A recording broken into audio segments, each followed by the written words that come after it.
আমার নাম হলো আহমদুল্লাহ পাটারি। বুঝলেন? আমার লাগে সেলিমের লগে আমার লগে আসলে কিছু হয় না, আবার হয়েছে। বুঝলেন?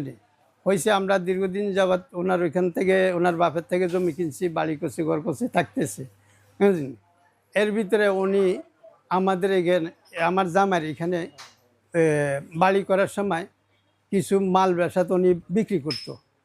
আপনার রড, সিমেন্ট এবং কিনা জানি ইট বালু দিত।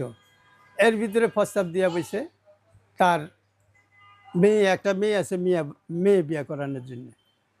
তো আমরা জানি সেলিম আপনার 24 ঘন্টার ভিতরে উনি 12 ঘন্টায় উনি ড্রিঙ্ক করে। তো আমার নাতি একটা মনে করেন মাস্টার্সের উপরে ইউরোপের মাধ্যমে নেদারল্যান্ডের মাধ্যমে পিএইচডি করে বাড়িছে। এই ছেলেটা একটা যদি নেশাখোরের ছেলে লোকের মাইয়া বিয়া করাই, এটা কি আমার নাতি মাইনা নিব? কোনোদিন আমার মেয়েও রাজি হয় না, জামাইও রাজি হয় না, কেউ হয় না। যাক, এরা চাই আছেন যে আরকান দিয়ে বিয়ে শাদি করাইছে, বিয়ে হয়ে গেছে।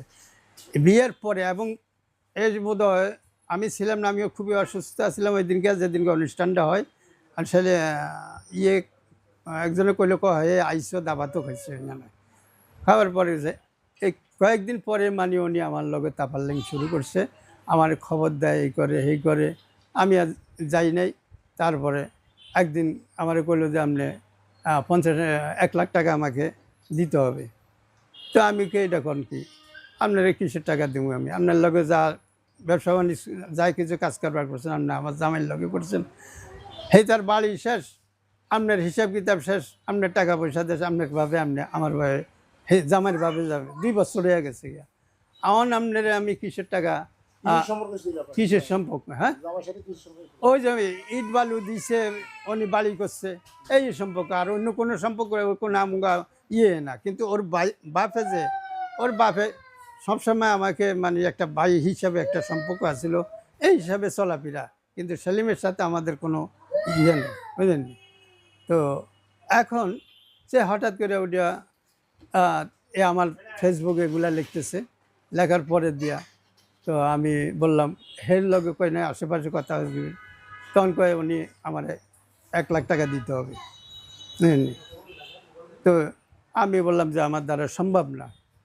তখন যে মানে উনি এই ইয়ারা ও গাছগুলা, এর আগে গাছগুলা কাটিয়া দিছি, এর কথা মতনে গাছগুলা কাটিয়া দিছি।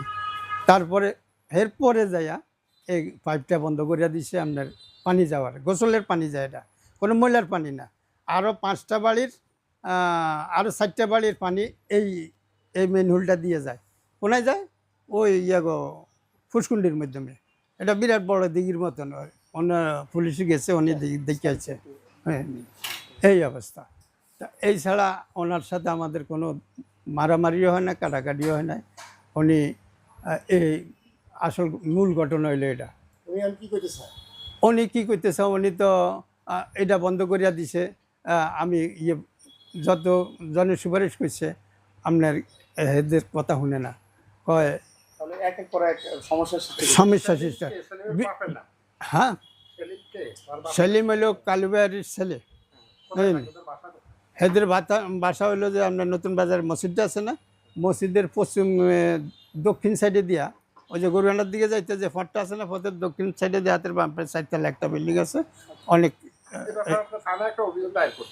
আমি এই ব্যাপারে একটা থানায় অভিযোগ দায়ের করছি, যে এটা কইছি যে ওনার থানাতে আসলে ওনারে জিজ্ঞাসা করো উনি কেন আমার এই পানিটার লাইন বন্ধ করছে। তুই তো বলবো যে উনি আমি এই জন্যে বন্ধ করছি। এই বৃদ্ধ মানুষ আজকে আপনাদের সামনে আইসা আমার এই কথাগুলো বলার কোনো দরকার ছিল না, কিন্তু তার লগে আমার লগে কোনো লেনদেন নাই। আমার দিয়ে তার অনেক লাভও করছে। আমার এই জামার বাড়িতে ইট বালু, সিমেন্ট বালু, এটা 6তলা বাড়ি, এটা সম্পূর্ণ সিমেন্টগুলা সে ইট বালুগুলা সাপ্লাই দিছে। যে আপনার স্কিন কোম্পানি এইখানে পয়সা স্কিন কোম্পানি বলছিল আমি চাই এটা কি যে কেন নিয়ে এটা করে, প্রশাসকের কাছে আপনার ইয়ার কাছে বিচার চাই, এই হইলো কথা। আমার অন্য কোনো কিছু না।